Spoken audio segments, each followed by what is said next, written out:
Soy historiador, así que como aquí la mayoría son arquitectos, urbanistas, debo disculparme, yo soy historiador.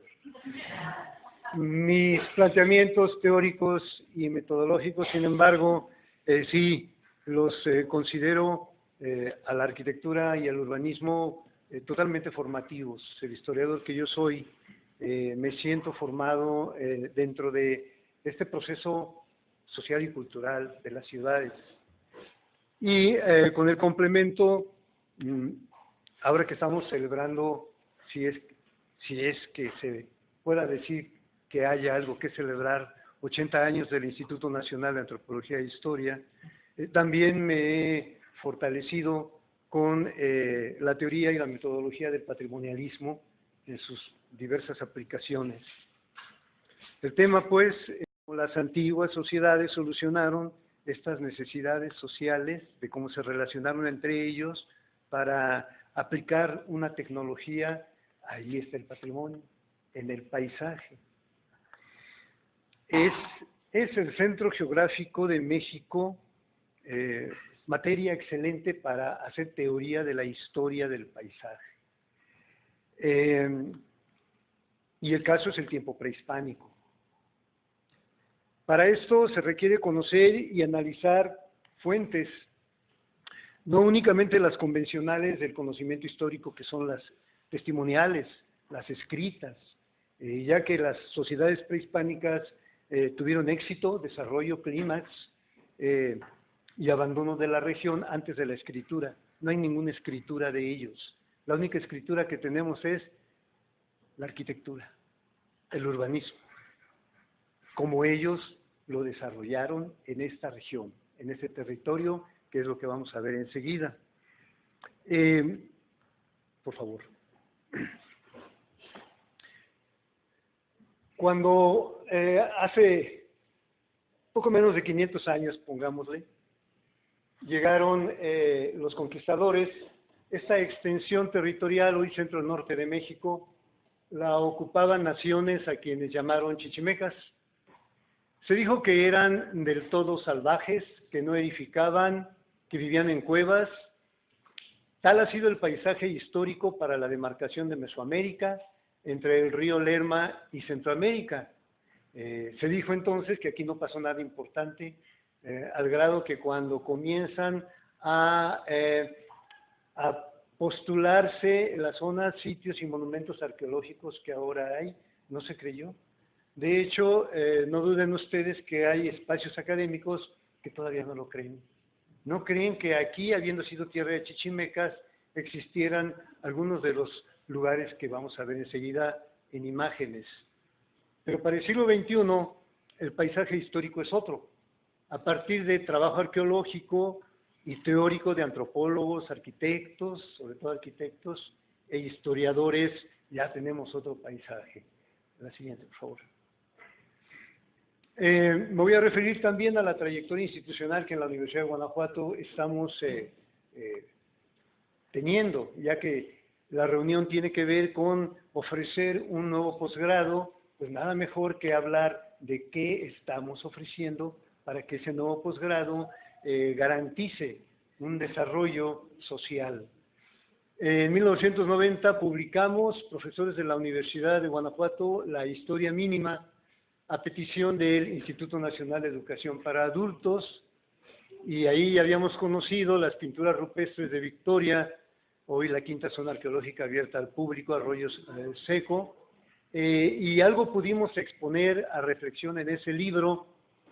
Era un horizonte cultural chichimeca, como nos dijeron las historias de los conquistadores, o es una mayor antigüedad lo que ahí hay en esas pinturas rupestres, capas culturales confundidas, eran manifestaciones gráficas prehistóricas, anteriores a cualquier otro desarrollo, como sucede en Europa con su arte rupestre, en Asia, que es antecesor de las grandes sociedades urbanizadas. Acá en el centro de México, que existe la mayor cantidad de pinturas rupestres de todo el centro geográfico de México, tan solo entre los municipios de Tierra Blanca, Santa Catarina, Victoria, San Luis de la Paz, San Felipe, va a Aguascalientes, va a San Luis Potosí. ¿Por qué aquí hay esa mayor cantidad de pintura rupestre? ¿De qué se trata? La siguiente. Bueno, solamente podemos establecer que hay tipología dentro de la corriente del arte. En el interior de las cuevas se ven aún individuos con estas representaciones. Varias cuevas del centro norte son así de sencillos, así como en el exterior. Arriba es una imagen de Arroyo Seco, Victoria, y abajo es de la cueva de San Ignacio en Guanajuato, ya que es la misma tipología de representación del ser humano. Así lo van a ver ustedes desde las pinturas rupestres de Sierra Gorda en Querétaro hasta Aguascalientes. Así se representa al ser humano. La siguiente. Y hay 5 sitios o zonas arqueológicas abiertas al público en décadas recientes, con diversidad de sistemas constructivos y una larga cuenta del tiempo en diseños de cerámica, de lítica. Entendemos que otro era el paisaje antes del siglo XVI, otro fue el paisaje. Pongo aquí la portada del trabajo más reciente publicado por arqueólogos de Lina, no solamente en Guanajuato, ellos provienen de otros centros regionales, pero han trabajado varias décadas para poder entregarnos sus observaciones, sus descripciones de los distintos lugares que ellos están buscando la manera de correlacionar, de explicarlos, como el título lo dice ahí, son relaciones interregionales en el centro norte de Mesoamérica. Diré que ya con esto hay una aportación al conocimiento, a la teoría de los arqueólogos que únicamente habían trabajado su sitio, mi sitio, así como están las explicaciones antes del trabajo que se ha hecho acá en el centro norte de México. Ahora sí los arqueólogos están buscando la interrelación, la explicación interregional, y ya no nada más ven su sitio. Pongo ahí el mapa que tomo de la publicación, solo que bueno, esa publicación la pueden encontrar desafortunadamente en duotono. Yo tuve el privilegio de recibirla digital a colores.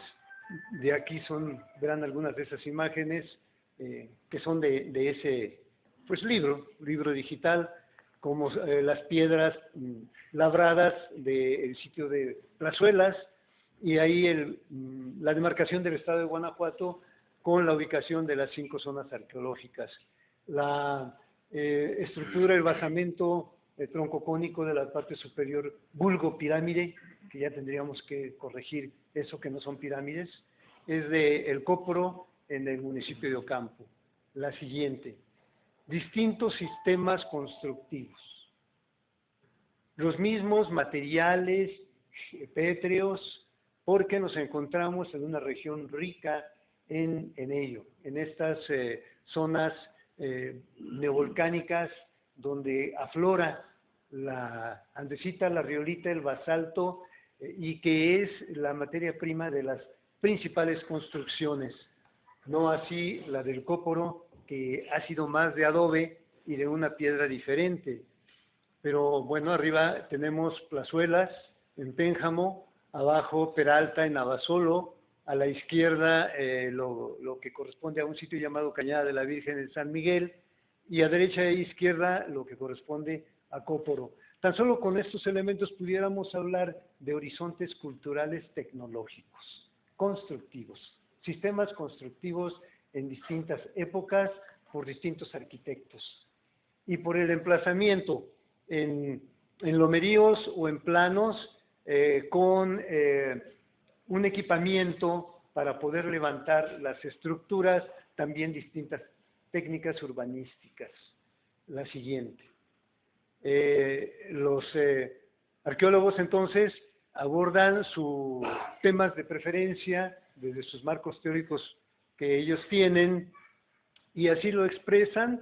He querido poner solamente lo que hay en este libro, pero ellos tienen mucho trabajo, muchas publicaciones, han ido a congresos donde comparten sus avances, y ya podemos ver que el arqueólogo no es únicamente aquel técnico que únicamente es capaz de hablar del objeto, del artefacto, de cómo preservarlo. No, ya lo estamos viendo más bien como un científico social, y qué bueno que lo podemos disfrutar de esta manera, porque hay más diálogo con otros estudiosos, caso concreto los historiadores. La siguiente. El concepto geográfico, también con los geógrafos. El Centro Geográfico de México establece vínculos por regionalidad, en categorías lingüísticas ajenas a los procesos culturales. Sí, bueno, pero porque la lengua de conocimiento antropológico y arqueológico es el náhuatl, o ha sido el náhuatl, y no pocos lugares así están denominados, y no pocas plantas como huizache, mezquite, así está denominado. Pero la tarea siguiente será imaginar cuál era el nombre de esos lugares que ahora son nombrados como Purépecha, Cóporo, o como Andejé, San Bartolo Aguacaliente, o como en castellano Peralta, Plazuelas. ¿Cuál era el nombre de los habitantes, de los constructores? Nos decía uno de los que más trabajó todo esto, Carlos Castañeda, que ha fallecido ya, va a ser difícil que conozcamos las lenguas que hablaron. Es que bueno, pues sí, es difícil, pero ahí está la propuesta, la arquitectura, el urbanismo, aunque no conozcamos cómo les llamaban, aunque les sigamos diciendo en purépecha, o en ñañú, o en náhuatl. La siguiente.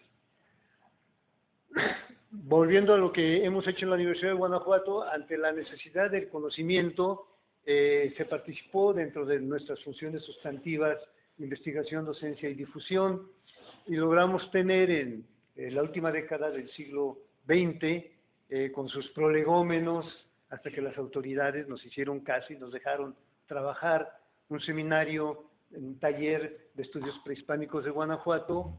Generamos esta antología con lo que los arqueólogos de los años 70 y 80 habían estado ya avanzando. Beatriz Braniff, una de ellas, Roy Ben Brown, que es clave para entender este concepto de el Centro Geográfico de México, y los jóvenes que en ese momento estaban muy entusiastas, Gabriela Cepeda, Jorge Ramos de la Vega, en fin, tomamos y le dimos su lugar a los que sabían de qué estaban hablando para poder hacer este tipo de difusión del conocimiento. La siguiente. Y también pudimos publicar 4 cuadernos del Seminario de Estudios Prehispánicos, reeditando lo que ya había sido publicado por la Universidad de Guanajuato en décadas anteriores, como son las conferencias de 1946 que vinieron a darnos Román Piñachán, Elma Estrada Dalmori, Muriel Porter, Daniel Rubín de la Borbolla, que estaban trabajando el rescate de Chupícuaro en la presa de Solís. Vinieron a entregarle a la Universidad de Guanajuato las colecciones de cerámica que rescataron y que hoy en día están bien resguardadas en el Museo Regional Alhóndiga de Granaditas, y aprovecharon para dar conferencias. Entonces fue la primera vez que aquí se supo que había habido un poblamiento importante únicamente por la cerámica. Bueno, se siguió diciendo que no había habido arquitectura, que en Chupícuaro no hubo vestigios, no hubo evidencias de construcciones. En el siguiente cuaderno publicamos otro artículo de otra revista de la Universidad, 1962, del profesor Joaquín Guerra y Aguilar, que describe un viaje que hizo a una zona arqueológica en el municipio de Atarjea, la ciudad perdida. En el que fue el número 3, pudimos contar con un artículo que vino a presentar Eric Taladoas a una mesa redonda de la Sociedad Mexicana de Antropología, y que él había estado trabajando en el rescate de la presa La Purísima en Guanajuato, solo que su gran extenso reporte aún hoy en día está en francés y no ha sido difundido. En este artículo que publicamos, él me autorizó a que lo publicáramos, nos da esa información que nos estaba haciendo falta. Una gran cantidad de montículos en lo que ahora es la presa de la Purísima y todo lo que es el Cerro del Sombrero con equipamiento urbanístico y arquitectónico. Hoy en día ya está devastado por los mismos pobladores alrededor, que de ahí tomaron la piedra para hacer sus muros y sus lienzos de sus casas de verano junto a la presa de la Purísima. Y en el último número hicimos un estado de la cuestión, que es el número 4, sobre qué había venido sucediendo hacia el interior de la Universidad de Guanajuato para cultivar este conocimiento de las sociedades prehispánicas de Guanajuato. La siguiente. 5 minutos. Pero esto no era nuevo, ya había habido antes otra experiencia en el siglo XIX, y quizás sería el momento de mencionar que precisamente Éric Taladoire, entre otros estudiosos franceses del siglo XX, retoman la tradición desde el siglo XIX de los franceses que estuvieron aquí en la expedición científica, como va a ser Guillaume de Tareis, que dibuja esta lítica en el gabinete del doctor Béger, que era profesor del Colegio del Estado, lítica que hoy se puede ver en el Museo de Mineralogía, y ya para el año de 1983, François Rodríguez Louvet publica una búsqueda, la siguiente por favor, una búsqueda que ellos hacen para ubicar el origen de la lítica y su distribución.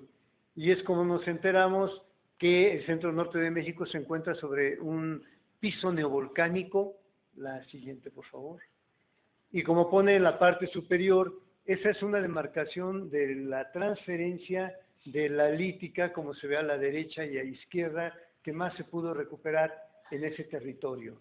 Y ubica, ahí nos alcanzarán a ver, el sitio de mayor cantidad de un tipo de hachas de doble garganta o de garganta sencilla, aquí en el norte del estado de Guanajuato. La siguiente. Son armas y artefactos para pulir, para tallar, como ahora lo podemos ver en el Museo de Sitio de Plazuelas, y no nada más ahí, en Valle de Santiago hay otra excelente piedra muy ricamente tallada, la siguiente. Pero además teníamos con estos dibujos de la primera temporada de rescate de tumba de Chupico de 1926, ya la evidencia de cómo hacían esos montículos funerarios, auténticos montes, con la planta circular, aun cuando aquí la planta corresponde a un dibujo del año de 1803, una tumba en Santa Teresa, Guanajuato, pero podemos deducir, y así lo hemos propuesto, que lo que nos reportan en 1920, que es un montículo funerario, pues tiene una base circular. Lo tenemos publicado en un artículo, la siguiente. Y pues ya está, por eso digo yo que son los arquitectos y los urbanistas quienes en el futuro nos ayudarán a demarcar mejor, a establecer mejor este paisaje cultural del cual el Centro Geográfico de México es privilegiado. Pues no vamos a tener más oportunidad por el tiempo que está corriendo, pero créanme que mi propósito es convencerlos de que se metan a estudiar esa maestría con nosotros. Y serán ustedes quienes logren hacer como tesis el paisaje cultural del México antiguo en el Centro Geográfico de México. Muchas gracias.